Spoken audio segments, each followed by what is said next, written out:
तस्य प्रसादात् भगवत् प्रसादो जस्य प्रसादान्न गति कुतोऽपि ध्यायं स्तुवं स्तस्य यशस्त्रिसन्ध्यां वन्दे गुरो श्रीचरणारविन्दम्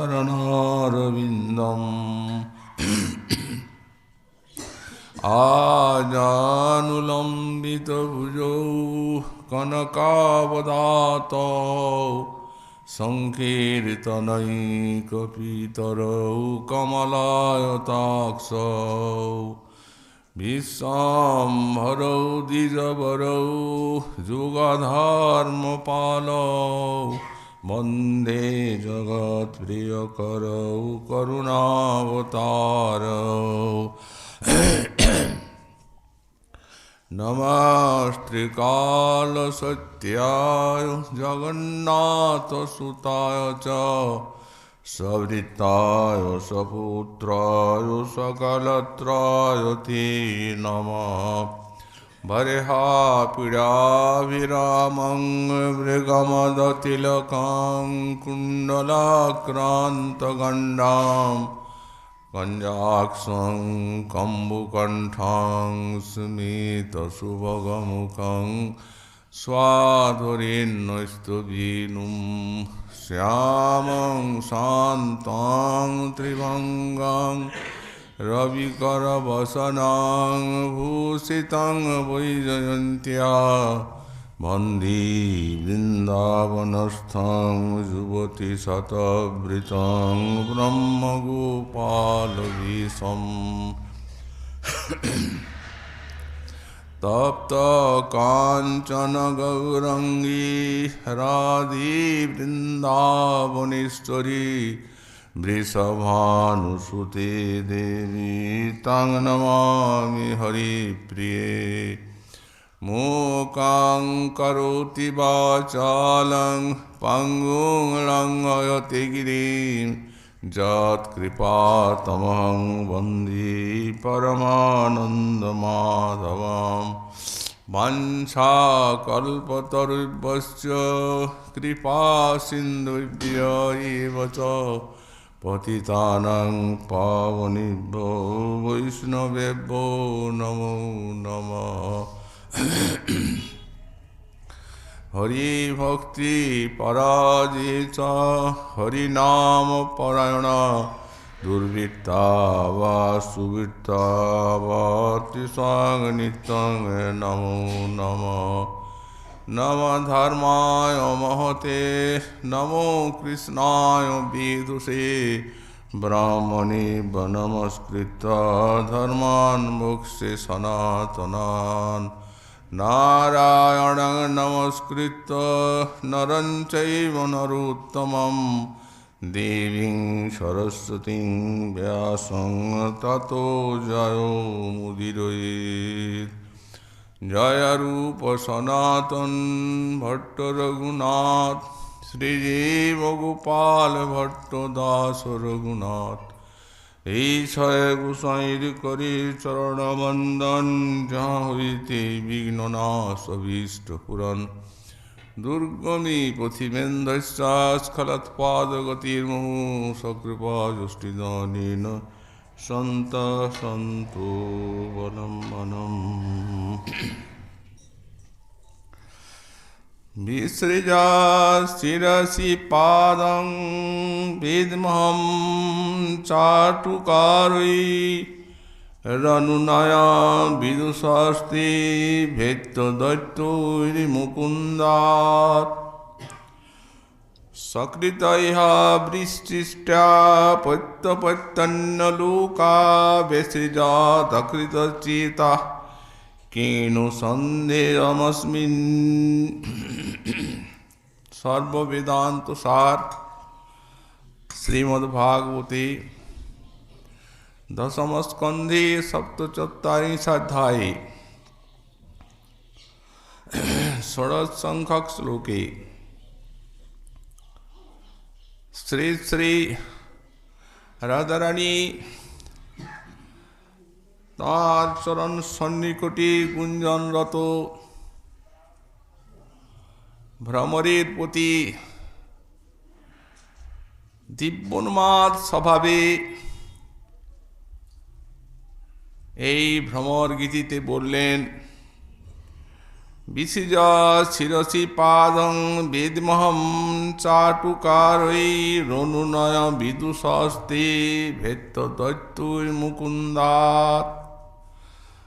ওরে বিসৃজ শিরসি পাদম, আমার চরণের থেকে তোর মস্তক সরিয়ে নে, ছেড়ে দে, ছেড়ে দে, চরণ স্পর্শ করবি না। আমি তোদের চাটুকারিতা সবই জানি। মুকুন্দা তদ্ভেত্ত অনুনয় বিদুষস্তে সর্বং বেদমি। ওই মুকুন্দের নিকট থেকে তুই যে চাটুকারিতা শিক্ষা করে এসেছিস, ওগুলি সবই আমার জানা আছে। আমি তোকে জানি, আর তোর প্রভু মুকুন্দকেও জানি। সকৃতৈঃ বিশিষ্টা প্রত্যপত্যন্ন লোকা সকৃতি। আমরা তার জন্য পতি অপত্য, ইহলোকা অন্য লোকা, তার জন্য আমরা পতিপুত্রাদি আত্মীয় স্বজন ইহলোক পরলোক আমরা সব ত্যাগ করে আর তার শরণে সর্বস্ব সমর্পণ করে আর তারই হয়ে গেছিলাম। সে আমাদিগকে ছেড়ে চলে গেল। এইরূপ অকৃতজ্ঞ ব্যক্তি, তার জন্য সবই ছাড়লাম। সেই অকৃতজ্ঞ আমাদের কথা একবারও মনে ভাবল না। অতএব কিনু সন্দেহমস্মিন, এইরূপ অকৃতজ্ঞ ব্যক্তির সঙ্গে কি আর কোনো সন্ধি হবার আছে? এই সন্ধি হবার নয়। মহাজন বললেন বাক্যাতি, ভ্রমরটি রাধা রানীর চরণ সান্নিধ্যে গুঞ্জন করছে। প্রস্ফুটিত কমলের থেকেও রাধা রানীর চরণের যে অপূর্ব সৌরভ, সেই সৌরভে ভৃঙ্গটি খুব জোরে গুঞ্জার করতে করতে চরণে পতিত হচ্ছে। দিব্যোন্মাদ স্বভাবে ঈশ্বরী কল্পনা করছেন,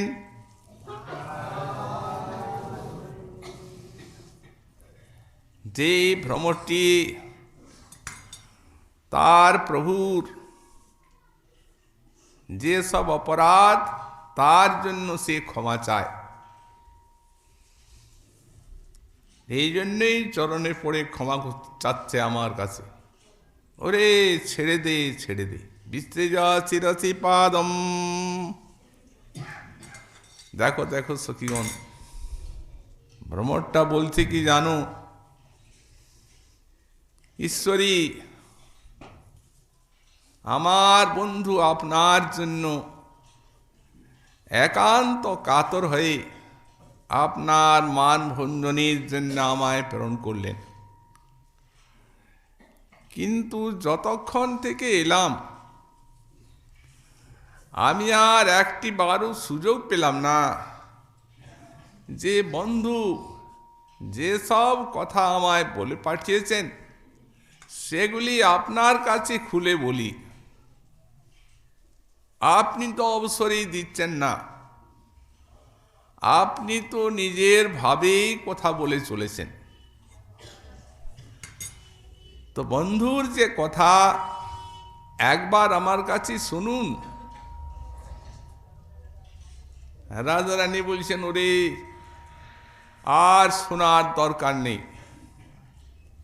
দেখ তোদের অনেক শুনেছি আর অনেক জেনেছি, আমার কিচ্ছু অজানা নেই। যার জন্য সবই ছাড়লাম, ইহকাল পরকাল, আত্মীয় স্বজন, পতিপুত্রাদি, সেই অকৃতজ্ঞ একবার ভাবল না যে আমি যদি এদের ছেড়ে চলে যাই তাহলে এই সর্বহারা গোপীগণ দাঁড়াবে কোথায়, কার কাছে? যাদের সে ছাড়া বিশ্বে আর কিচ্ছু ছিল না, তাকে ছাড়া যারা জগতে আর কাউকে জানতো না, সেই অনন্য শরণা আমাদেরকে ত্যাগ করে আর সে চলে গেল। এইরূপ অকৃতজ্ঞ ব্যক্তি, শুনুন শুনুন ঠাকুরানী, একটা কথা বলি, দেখুন আমি স্বীকার করে নিচ্ছি তার অপরাধ, তিনি অপরাধী আপনার চরণে। অপরাধেরও তো ক্ষমা আছে, ঈশ্বরী ক্ষমা করুন। আমি বন্ধুর হয়ে আপনার চরণে ক্ষমা চাই, আপনি ক্ষমা করুন, তাকে প্রসন্ন হন। রাজারানী বলছেন, হরি শুন বলি, ক্ষমা ক্ষমা নেই, কারণ সে আমাদের যেভাবে সর্বহারা করে চলে গেছে জানি তো। ক্ষমা তোরা চাইবি, তোদের স্বভাব তো জানাই আছে। যে কথাটা তুই বলবি সেই কথাটা কি তা আমি জানি। মুকুন্দাতভ্যেত্ত চাটুকার, ওই মুকুন্দের থেকে এই সব অনুনয় শিক্ষা করে এসেছিস, তাকে আমি জানি না। যখন এইখানে অপরাধী হতো কি সব চাটুকারিতা বিস্তার করত, এখনো সব প্রজ্জ্বল চোখের সামনে ভাসে। তার যে সেই চাটু বাণী আমাদেরকে সন্তুষ্ট করার জন্য, মানিনী হলে বলতো কি জানিস, শুন বলি তাহলে, তোর কাছে শোনার দরকার নাই, আমার কাছে শোন। তার চাটুকারিতা বলতো, ওই চাঁদ মুখের মধুর হাসনি রাধে সদাই হৃদয়ে জাগে। তোমার ওই চাঁদ মুখের মধুর হাস্য সব সময় আমার মরমে জাগে। মুখ তুলি যদি বারেক চাহো, তাকাও আমার শপথই লাগে। শপথ দিত, একবার মুখ তুলে তাকাও, একবার। অবগুণ্ঠন নিয়ে থাকতাম পেছন ফিরে, মুখ তুলি যদি ফিরে যা তাকাও, আমার শপথই লাগে, আমার শপথ। রামা হে, তুমি ত্যাজ হও কঠিন মান, তুমি প্রসন্ন হও। দেখো অপরাধী আমি, ক্ষমা অপরাধ, শরণ লইনু তোর। আমি অপরাধী, অপরাধ করেছি, অপরাধ মেনে নিচ্ছি, তোমারই চরণে আমি শরণাগত হলাম।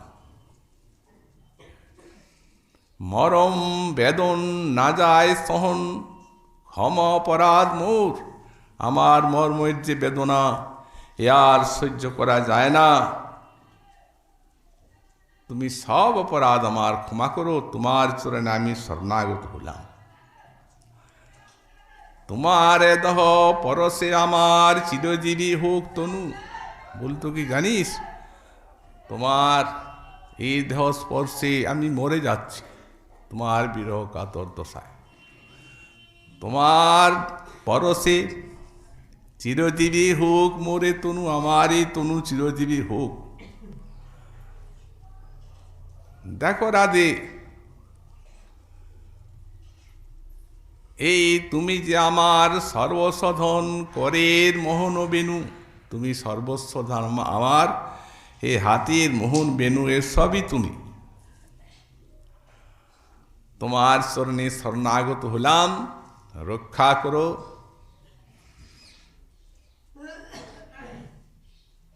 ইহক পরলোক সকলেই আমার, তুমি বিনে আঁধিয়ারা, সারা বিশ্ব তুমি বিনে অন্ধকার। কোথায় যাব, কার চরণ সান্নিধ্যে দাঁড়াবো?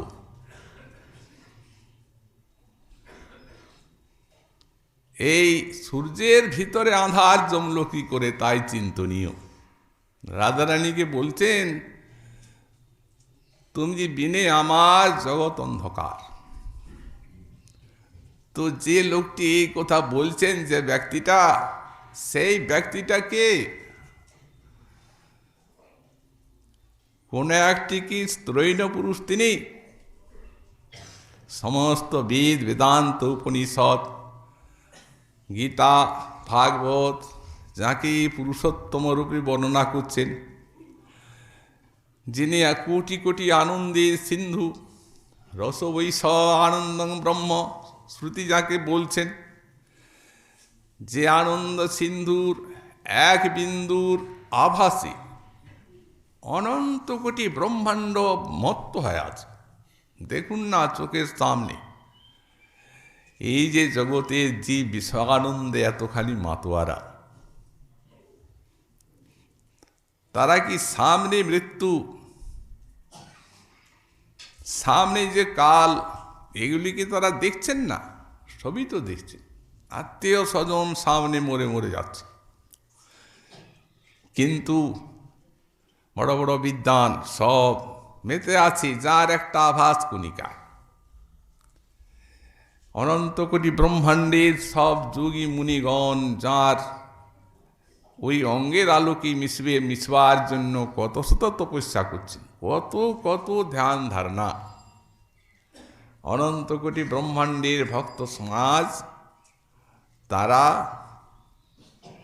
যার সে আনন্দ সিন্ধুর এক বিন্দু, এক কণিকায় আনন্দ রসে মগ্ন হয়ে আছেন, সেই সং ভগবান ব্রজেন্দ্র নন্দন, তিনি রাধারানীর চরণে পড়ে সব কথা বলছেন। এই চাটুকারিতা, দেহ জ্ঞেয় সব তুমি যে আমার, সবই তুমি আমার, অতএব কৃপা করে ক্ষমা করো।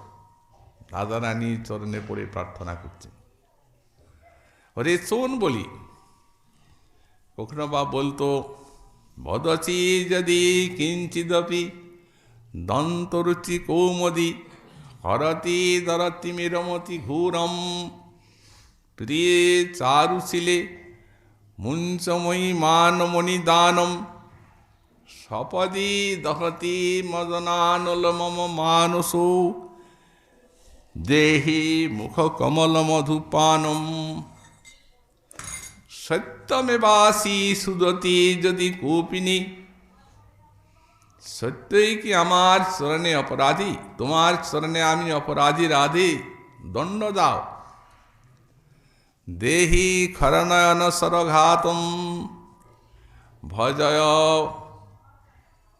ঘটয় ভুজ বন্ধনম জনয় হৃদ খণ্ডনম যেন বা ভবতি সুখজাতম। শেষকালে মম শিরসি মণ্ডনম স্থল গমল গঞ্জনম দেহি পদপল্লম মুদারম, তোমার চরণ কমল আমার মস্তকে দাও। এই বলে চরণে প্রণত হতো। এই সমস্ত জানাই তো আছে, আর নূতন করে কি বলবি? ভ্রমর গুঞ্জার করছে, ঈশ্বরী কল্পনা করছেন, যেন ভ্রমর বলছে, ঈশ্বরী শুনুন, বন্ধুর কাছ থেকে এসেছি, তার অপরাধ ক্ষমা করুন, একটা সন্ধি তো আছে, এবারের মতো বন্ধুর সঙ্গে একটা সন্ধি স্থাপন করে নিন। তখন বলছেন সকৃতেইহ বিশিষ্টা প্রত্যপ্রত্যন্ন লোকা বেশিজা তকিত চেতা কিংনু সন্দেহমস্মিন, যার জন্য সব ছাড়লাম। কি ছেড়েছেন? বলছেন পতি অপত্য ইহ অন্য লোকা, পতি ত্যাগ করেছি, অপত্য ত্যাগ করেছি। তো এখানে ব্যাখ্যাকার বলছেন পতিত্যাগটি কার? বললেন পতিত্যাগটি এদের,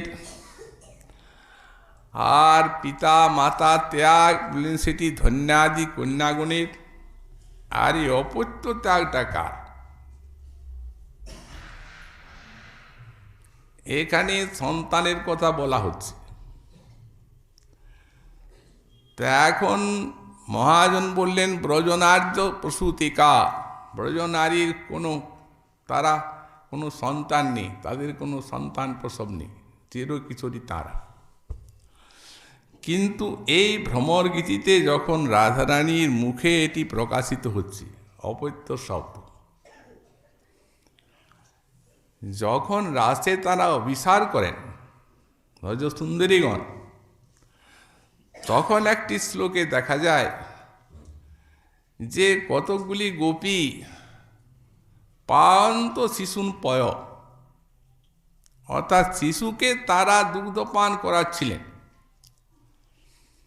সেখানে ব্যাখ্যাকারগণ ব্যাখ্যা করেছেন যে এই শিশু তাদের গর্ভজাত নয়, এরা জাতৃপুত্র, ভাতৃপুত্র ইত্যাদি। কারণ গর্ভজাত সন্তান যদি হতো তাহলে পায়ন্ত সুতান পয় বলতে পারতেন, স্তনম। কিন্তু পায়ন্ত সুতান স্তনম না বলে আর পায়ন্ত শিশুন পয় বলেছে, শিশুকে দুগ্ধ পান করাচ্ছে। অতএব নিজ গর্ভজাত সন্তান তারা না, জাতৃপুত্র, ভাতৃপুত্র প্রভৃতি, মানে অল্প বয়স্কা তারা, যারা গৃহস্থের ব্যক্তি, তারা আর কি কাজ করবে, কমলা বালা। আচ্ছা, এই ছেলেগুলিকে দেখো, তাদেরকে দুধ পান করাচ্ছে, নিত্য অবসরে বেণু বাজলো, ওই অবস্থায় শিশু থাকলো, চলে গেলে,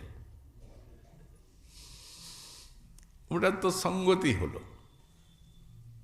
কিন্তু এখানে অপত্য শব্দ, ন পতে তসমাৎ, যার থেকে পতিত হয় না, উদ্ধার পায় মাতা পিতা, তাকে অপত্য বলা হয়।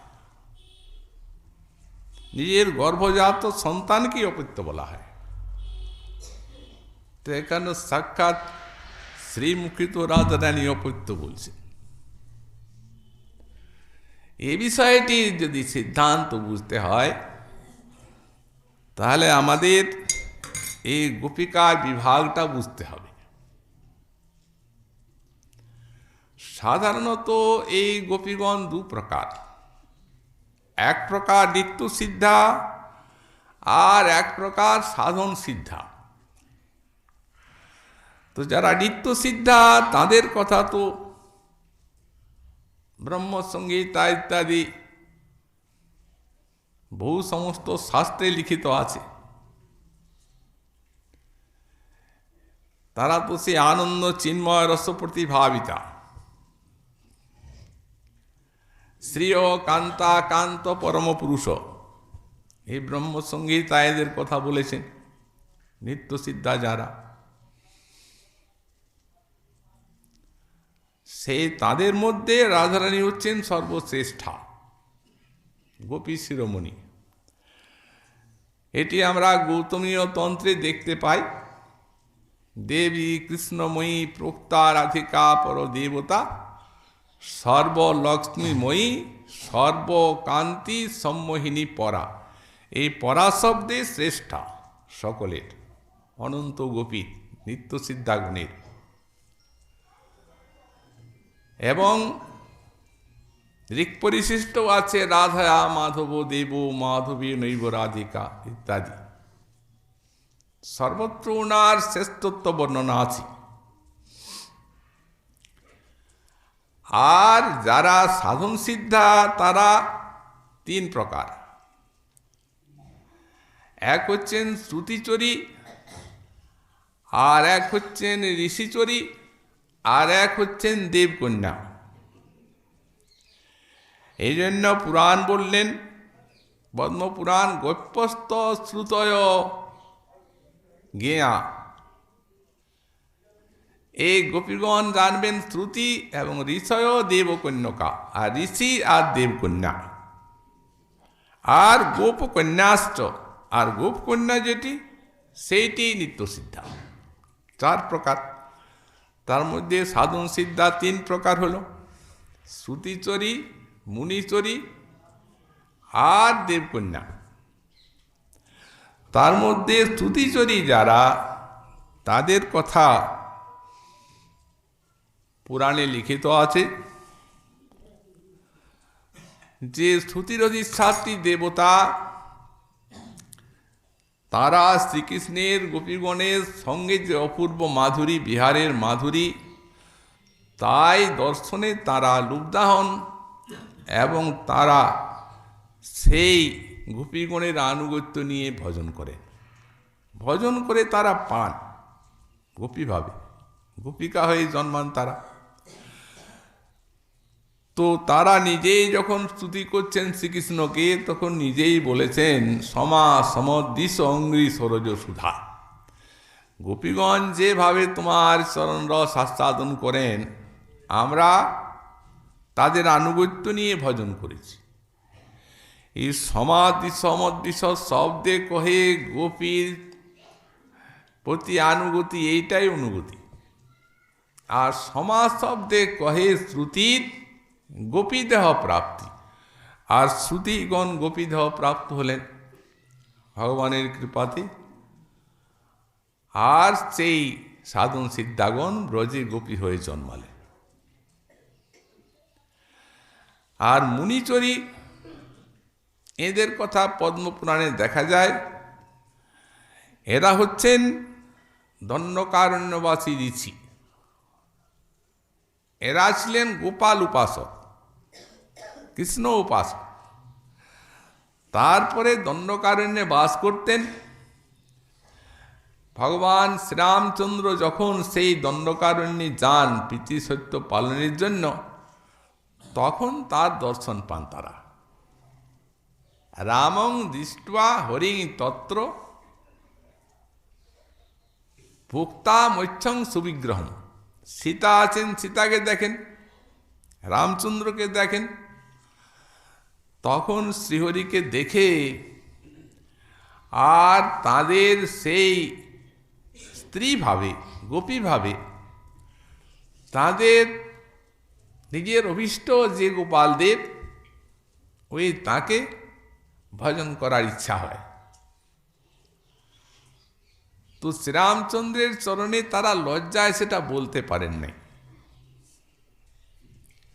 অন্তর্যামী প্রভু তাদের অন্তর জানেন। এই জন্য তারা যখন গোপাল উপাসক, এখানে তো তিনি এক নারী ব্রত, এখানে তো আর অন্য কোনো রমণী নাই। তো এখানে না হলেও তার যে ওই দাপরের লীলা, স্বয়ং ভগবান তারই যখন উপাসক, তখন তিনি কৃপা করেন যাতে তারা সেইখানে আনুগত্য নিয়ে পায়। গোপী আনুগত্যে ভজন করে তারাও ভজন করেন। ভজন করে তারা জন্মগ্রহণ করেন। তারাও এসে ব্রজে এই অবতার লীলায়। কিন্তু তাদের মধ্যে কতগুলি তারা এখানে এসে নিত্য সিদ্ধার সঙ্গ পান নাই। নিয়ম হলো এই যে গোপীভাবে ভজন করতে করতে যখন সাধক প্রেম পেয়ে গেল, প্রেম পেলেই যোগমায়া তিনি সেই প্রকট লীলাতে গোপীগর্ভে সঞ্চার করে দেবেন। কারণ প্রেমের পর যে কয়েকটা সাধনা স্তর বাকি থাকে সেগুলি সাধন দেহে হয় না। মহাভাব হওয়া চাই, তবে গোপীভাবে কৃষ্ণ সেবা পাওয়া যাবে।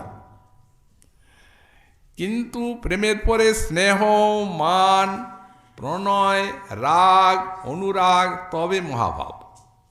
আর এতগুলি কক্ষা আছে। তো যখন সাধক ভজন করছেন, ভজন করতে করতে গুরু বৈষ্ণবের কৃপাতে ভক্তিপথ আশ্রয় হলো, গোপীভাবের ভজন পেলেন, ভজন করতে করতে অনর্থ নিবৃত্তি হলো, নিষ্ঠা, রুচি, আসক্তি পার হয়ে যখন রতি প্রেম পেলেন, তখন আর যোগমায়া এখানে রাখবেন না। কারণ প্রেম পেলে শ্রীকৃষ্ণ দর্শনের জন্য বিপুল উৎকণ্ঠা হয়, একবার দর্শনও দেন। তখন সেই অন্তশ্চিন্তিত যে দেহটা, যে অন্তশ্চিন্তিত দেহে তিনি ভজন করেছেন, সেই দেহটিতেই গোপীগর্ভে সঞ্চার করলেন যোগমায়া। তো গোপীগর্ভে সঞ্চার করতে হবে কেন? ওটা তো নিত্য কিছুই দেহ চিন্তা করেছেন তিনি।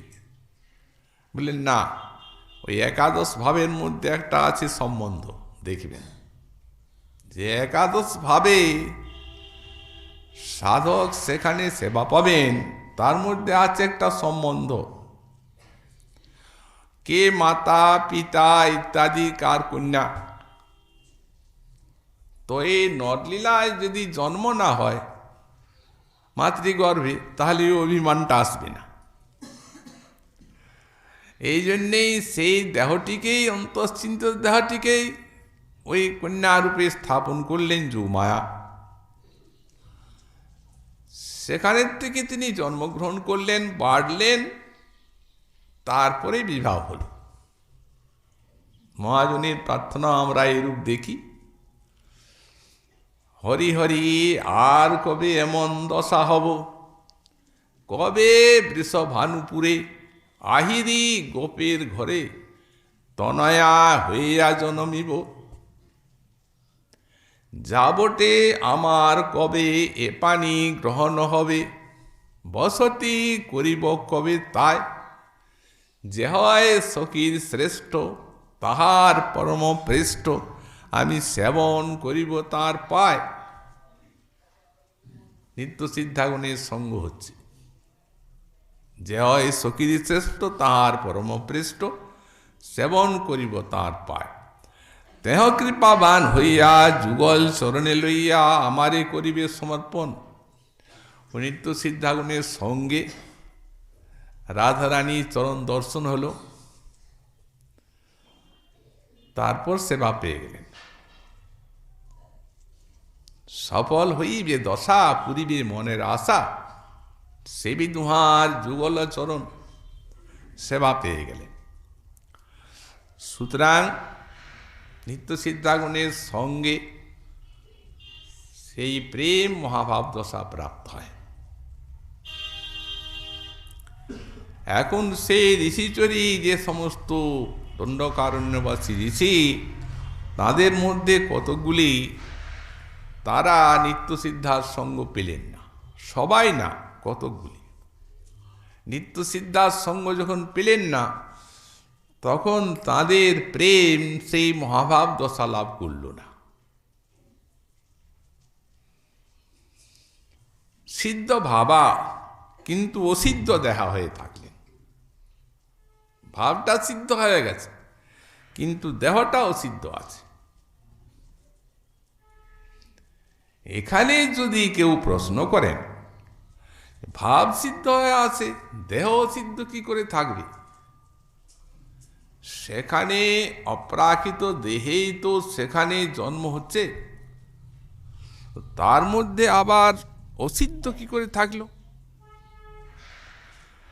সিদ্ধান্ত করছেন তোষণী টিকাতে গোস্বামীপাদ যে ন চ বক্তব্যম গোকুল জাতানাং প্রাকৃত দেহাদিত্যং ন সম্ভবতীতি। বললেন এটি বলতে পারা যাবে না যে যারা যেসব গোকুলে গিয়ে জাত হলো তাদের প্রাকৃত তো কখনো সম্ভবপর হয় না, মানে হয় অবতার লীলাতে তা দেখা যায়, প্রকট লীলায় ওটা হয়। দৃষ্টান্ত দিচ্ছেন, বলছেন দেখুন তার দৃষ্টান্ত, দেবক্যা দিব্যামপি ষড়গর্ভ সঙ্গকানাম জন্ম শ্রুয়তে। দেবকী দেবীর 6টা গর্ভ হলো শিশু, ওরা তো প্রাকৃত। তো নিত্যসিদ্ধা তার যখন 6টি গর্ভ জাত হলো তখন এটা অবতার লীলায় সম্ভবপর হয়, মিশা থাকে। এদের মধ্যে সেইটি মিশা ছিল। তখন বংশীনাদ হল, রাসারম্ভে রাস বিহারী তিনি যখন বংশীনাদ করলেন তখন ভাব তো সিদ্ধ হয়ে আছে, দেহটা কিন্তু অসিদ্ধ। তো এখন দৃষ্টান্ত দিচ্ছেন গোস্বামীপাদ, বলছেন মনে করুন কোনো বাগানের মালি যখন আম গাছের আমগুলি অর্ধপক্ক থাকে তখনই নামিয়ে নিয়ে যায় আর মালিকের ঘরে চাকর দিয়ে দেয়, ওইখানে পরিপক্ক হয়। আর যদি গাছেই পাকতে দেয় তাহলে পড়ে ওটা রসটা নষ্ট হয়ে যাবে। তো সেই প্রকারে এই বাগানের মালি যোগমায়া উনি কি করলেন, উনি সেই অপক্ক আছে, মিশামিশি আছে, পরিপক্ক হয়নি, সেইটিকেই নিয়ে গেলেন ওখানে গোকুলে, জন্ম দিলেন। ও ভাবটা ওদের থেকেই গেল, সেটিতে কৃষ্ণ সেবা হবে না, কারণ মহাভাব হয়নি তো কোনো পাকা। তো তারা বাধা পেয়ে গেলেন, যোগমায়া সহতাপন নাই, সবাই তো চলে গেলেন। এখন ওদের প্রাকৃতত্ব দেহে ছিল বলে তাদের কারো কারো সন্তান জাত হয়েছিল, প্রতিসঙ্গ হয়েছিল, সন্তান জাত হয়েছিল। তো তাদেরই কথা শ্রীমদ্ ভাগবতে উল্লেখ আছে যে যখন বাধাপ্রাপ্ত হয়ে গেলেন, পতি এত রাত্রে কোথায় যাবে, দ্বার বন্ধ করে দিলেন পতি। তখন দুঃসহ প্রেষ্ট বিরহ তীব্র তাপ হুতা শোভা ধান প্রাপ্তা চ্যুতা শ্লেষ নির্বৃত্তা ক্ষীণ মঙ্গলা। তখন বললেন তাদের সেই দুঃসহ প্রিয় বিরহ তাপ, সেই তাপটাতে তাদের ওই অমঙ্গল, তাদের বিধূত হয়ে গেল অমঙ্গল, মঙ্গল ক্ষীণ হয়ে গেল, অশুভ বিধূত হয়ে গেল আর মঙ্গল ক্ষীণ হয়ে গেল। তো অশুভটা আর মঙ্গলটা কি, এগুলা কি পাপ পুণ্য? বললেন না না, পাপ পুণ্য তো প্রারব্ধ যখন গেল অনর্থ নিবৃত্তি তখনই চলে গেছে, এগুলা নূতন কিছু, তা না হলে এরকম সংজ্ঞা দেওয়া হতো না। এই যে অশুভ আর মঙ্গল ক্ষীণ হলো, অশুভ ধূত হলো, তার মানে নিত্য সিদ্ধাগুণের সঙ্গে ওই শ্রীকৃষ্ণ প্রাপ্তির পথে পূর্বেই যখন কৃষ্ণ বিরহতা ভোগ করতে হয় আর যখন কৃষ্ণ ধ্যানে এলে স্ফূর্তিতে যখন যে আনন্দটা ভোগ করতে হয়, সেই আনন্দটা আর সেই তাপটা এদের ভোগ হয়নি তখনও। তো সুতরাং ওটার জন্য সময় লাগে। তো বললেন সে সময় তো এদের নাই, এদের তো পক্ষ ভাবা, সঙ্গে সঙ্গেই ওটা হয়ে গেল। হৃদয়ে এসে কৃষ্ণ উদিত হলেন সাক্ষাৎ, ধ্যান প্রাপ্তাচ্যুতা শ্লেষ, তখন অচ্যুতকে আলিঙ্গন করলেন। তখন ওই যে যতটা কৃষ্ণ প্রাপ্তির জন্য সেই স্ফূর্তিতে আনন্দ, মিলনানন্দ হতো, সেটা ভোগ হয়ে গেল। আর তীব্রতা প্রভুতা শুভা, যখন সেই বিরহটা হলো যে সময়, সে সময়ে যে বিরহ দুঃখটা ভোগ করতে হলো সেটাও হয়ে গেল। তখন ওই গুণময় দেহ তারা ত্যাগ করলেন আর কৃষ্ণের নিকটে তারা গমন করলেন। আচ্ছা, এই গুণময় দেহটা ত্যাগের কি রহস্য? এটা দু প্রকারের ব্যাখ্যা আছে। বলেন, রাস রজনী একটা মঙ্গলের রাত্রি, আর এতগুলা গোপীর দেহ ত্যাগ হবে, সেটা একটা কিরকম একটা অমঙ্গল। এই বলে না, না, দেহ ত্যাগ নয়, এই গুণময়টা ভাবটা ত্যাগ। ওই দেহটাই তাদের সেই প্রাকৃতত্বটি যে, আর সেই দেহটাই মহাভাবের দেহ হয়ে গেল, মহাভাব এসে গেল ভিতরে, অপ্রাকৃত হয়ে গেল, কৃষ্ণ বিহারের মিলনের যোগ্য হয়ে গেলেন তারা। অথবা বললেন, এই যে যুগ মায়া, সেই গুণময় দেহটা ত্যাগের পক্ষে বলছেন এই যুগমায়া দেহগুলিকে অন্তর্ধাপিত করলেন, কাউকে দেখতেই দেন নাই। এই দুই প্রকারেরই ব্যাখ্যা আছে। তারা সেই দিনেই শ্রীকৃষ্ণের সঙ্গে রাস পেলেন, তবে দেরিতে অভিসার করলেন তারা এবং রাস লাভ করলেন। সেই তাঁদেরই মধ্যে কারো কারো অপৃত্য হয়েছিল। অবশ্য আমাদের শ্রী সনাতন গোস্বামী পাদ এবং শ্রীমৎ জীব গোস্বামী পাদ, তারা যদিও এসবই ব্যাখ্যা করেছেন, কিন্তু অপত্য শব্দটি তারা উল্লেখ করেন নাই। এটি বিশ্বনাথ চক্রবর্তী পাদের টিকায় দেখা যায়, এবং উনিও বিকল্প ব্যাখ্যা করলেন। বললেন, এই এক পক্ষ, আর এক পক্ষে ওই জাতৃপুত্র, ভাতৃপুত্র ইত্যাদি, তাদেরকেও অপত্যের মতো ভালোবাসতেন। এই জন্যেই অপত্য শব্দটি দিয়েছেন রাধারানী।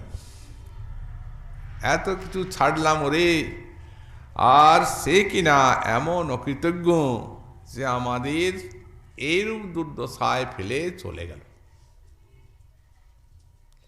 যার চরণে এক পাতা তুলসী, এক মুন্ডুর জল দিলে আত্মবিক্রয় করেন তিনি, তার মতো কৃতজ্ঞ আর বিশ্বে কে আছে? কৃষ্ণকে জল তুলসী দেয় যে জন, তার ঋণ শোধিতে কৃষ্ণ করেন যতন। জল তুলসীর সম কৃষ্ণের কিছু ঘরে নাহি ধন, তবে আত্মা বেচি কৃষ্ণ করে ঋণের শোধন। এরূপ কৃতজ্ঞ চূড়ামণি যিনি, যার মতো কৃতজ্ঞ আর কেউ নেই। কিন্তু এত রস, এত তিরস্কার করছেন না রাধারানী, মান ভঙ্গিতে তিরস্কার করছেন। এইরূপ অকৃতজ্ঞ ব্যক্তির সঙ্গে কোনো সন্ধি নেই। তো এই যে শ্লোকটি বললেন, এই শ্লোকটিতে বলা হয়েছে সংজল্প সল্লুণ্ঠয়া গহনয়া কয়া পাক্ষে প্রমুদ্রয়া তস্যাকৃতজ্ঞাতি উক্তি সংজল্প কথিত বুধই। চিত্রজল্পের তো 10টা, সেই চিত্রজল্পের মধ্যে এটা আছে সংজল্প। এর লক্ষণ কি? বললেন সল্লুণ্ঠয়া গহনা, যেটা গহন, গভীর সল্লুণ্ঠ বাণী। সল্লুণ্ঠ বাক্য কাকে বলা যায়? মানে ওই প্রশংসা, ঠাট্টা করে প্রশংসা করা, সেটিকে সল্লুণ্ঠ বাণী বলা যায়। তো বললেন, এই সল্লুণ্ঠা গহন, যে সল্লুণ্ঠা এবং আক্ষেপ মুদ্রা, আর তার অর্থাৎ শ্রীকৃষ্ণের অকৃতজ্ঞতাদি যে উক্তি, তাকেই সংজল্প বলা যায়। তো বলছেন, এতে এই পূর্বার্ধে সল্লুণ্ঠয়া,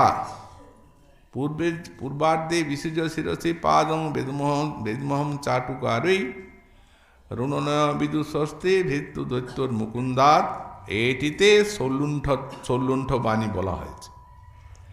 আর উত্তরার্ধে সকৃত ইহ বিশিষ্টা প্রত্যন্য লোকা, বললেন এতে আক্ষেপ মুদ্রা আর অকৃতজ্ঞতা বলা হয়েছে। আক্ষেপ আর অকৃতজ্ঞতা। তো এখানে একটা আদি শব্দ আছে, অকৃতজ্ঞতা আদি মূলে। তো আদিটা আদি শব্দে কি বললেন? আদি শব্দে নিষ্ঠুরত্ব, প্রেমহীনত্ব ইত্যাদিগুলিও জানতে হবে। তারপরে এরপরে পরবর্তী শ্লোকে রাজারানী সেই চিত্রজল্পের মধ্যে অবজল্প ব্যাখ্যা করছেন। শ্রীমন মহাপ্রভুর কৃপা হলে আগামীকাল আবার সেই বিষয়ে আমরা আস্বাদন করব। আজকে আমাদের ভাগবতী কথার এখানে